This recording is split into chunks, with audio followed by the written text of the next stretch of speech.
자, 내담자와 동맹을 맺는다. 그러는데, 감정에 빠져있는 자아와 동맹을 맺을까요? 인식, 관념 틀에 빠져있는 자아와 동맹을 맺을까요?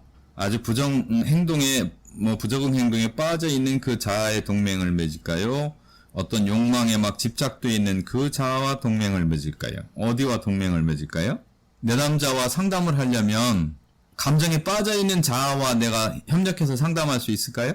어떤 아주 비합리적인 관념 틀에 빠져있는 자아와 동맹을 맺을 수가 협력을 해서 상담을 해나갈 수 있을까? 나쁜 부적절한 행동에 빠져있는 자아와 동맹을 맺을 수 있을까? 욕망에 집착되어 있는 그 자아와 동맹을 맺을 수 있을까요? 그러면 나는 저 사람과 상담을 해야 되는데 의사는 동맹을 안 맺어도 돼요. 마취시켜놓고 수술하면 되기 때문에. 근데 상담은 협력하지 않으면 상담할 수가 없어요. 저 사람의 자아와 상담을 해야 되기 때문에. 그렇죠? 자, 그럼 어떤 자아와 협력하느냐? 어떤 저 내담자의 자아와 협력해서 상담을 해나가느냐? 상담의 목표를 이뤄가느냐? 어떤 자아와 협력해야 될까요? 자, 예를 들어서 내담자가 감정에 빠져있는 자아와 협력해서 상담하려고 내담자가 감정에 빠져있는 자아하고 계속 대화하면서 공감하고 막 그런다. 그러면 어떻게 될까? 잘못하면 잘못된 자아하고 서로 엉겨붙어서 문제를 해결해 나가기보다는 미궁 속에 빠지게 되는 거예요. 자, 어떻게 해야 돼요? 그럼 어떤 자아와 만나야 돼요? 욕구의 자아와, 욕구에 빠져있는 자아와, 막 욕망에 빠져있는 자아와 협력한다. 여기서 얘기하는 건 자아의 한 측면을 얘기하는 거예요. 우리 안에는 여러 가지 자아의 측면들이 있다. 그래서 그 중에 건강한 자아의 한 측면과 협력을 하는 거예요. 그죠? 상담에서는. 건강한 자아의 한 측면이 없다면 이 사람은 아직은 본격적인 상담을 해 들어간다기보다 내가 끝까지 얻고 갈 수는 없잖아요. 내담자를 끝까지 보듬고 갈 수는 없잖아.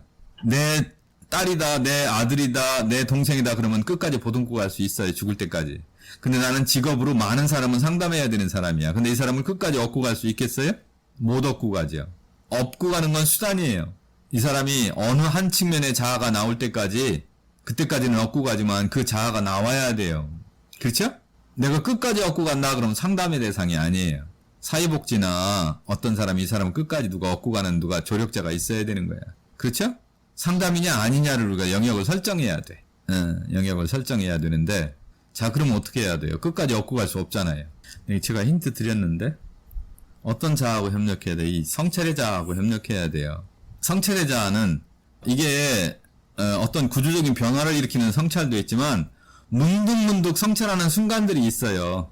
그죠? 자, 일단 그 중에 대표적인 게 뭐냐면 이 사람이 상담을 왔다. 상담을 하려고 하는 의식, 이게 성찰이에요.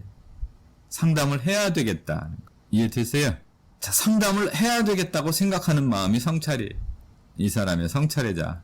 이 자아와 협력 관계를 맺는 거예요. 그럼 이 부분을 어떻게 해야 되겠어요? 이 부분을 중요하게 잡고 이 부분을 강조하고 이 부분을 가지고 다른 부분을 다루는 거예요. 이게 있다고 하는 사실, 상담을 하려고 하는, 다른 말로 하면 내가 변화하려고 하는 의식이 또 있다는, 이것도 성찰의 자아죠. 이대로는 안 되겠다. 내가 이대로는 안 되겠다. 우리 집이 이대로는 안 되겠다. 우리 부부가 이대로는 안 되겠다.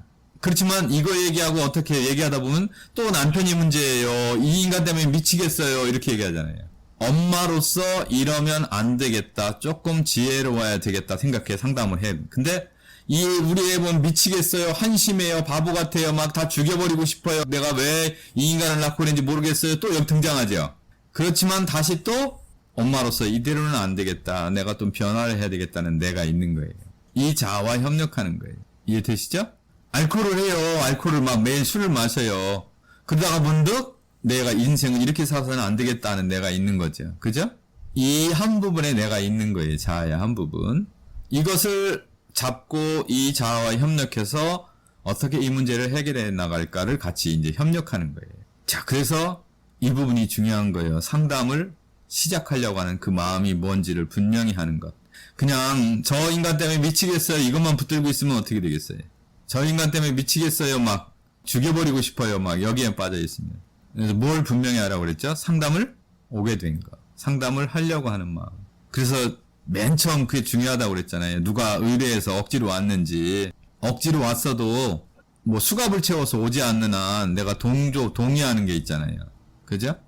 그런 부분을 잡고, 물론 제 발로 온 사람보다는 못하지만, 그리고 그런 생각들이 상담할 때 시작할 때 안 한다고 해도 그 사람이 없는 게 아니거든요. 살아가면서 24시간 동안. 그렇죠?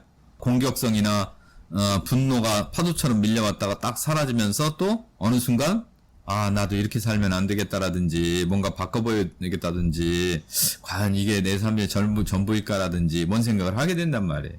그렇죠?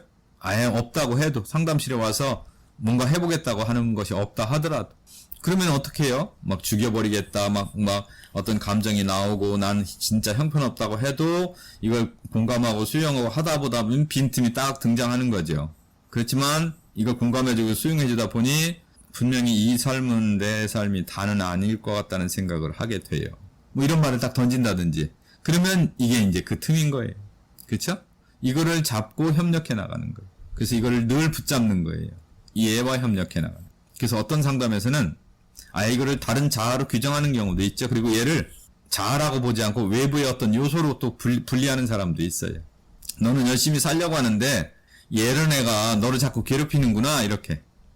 그래서 이것들을 외부의 어떤 요소로 치환해버려요. 가족 치료할 때도 우리 가족은 이렇게 화목하게 잘 살려고 하는데 우리 가족에 뭐가 우리 가족을 이렇게 침범하는구나. 우리 가족을 자꾸 괴롭히는구나 이렇게. 그럼 우리 가족은 이것들을 대항해서 어떻게 할까? 이렇게 하는 거예요. 물론 뭐 쉬운 일은 아니죠. 거의 막 희미하고 분노에 지배적이고 막 그 자해에 지배적이고 막 폭력에 지배적이고 이 속에서 그 틈을 찾아내기란 쉬운 게 아니죠.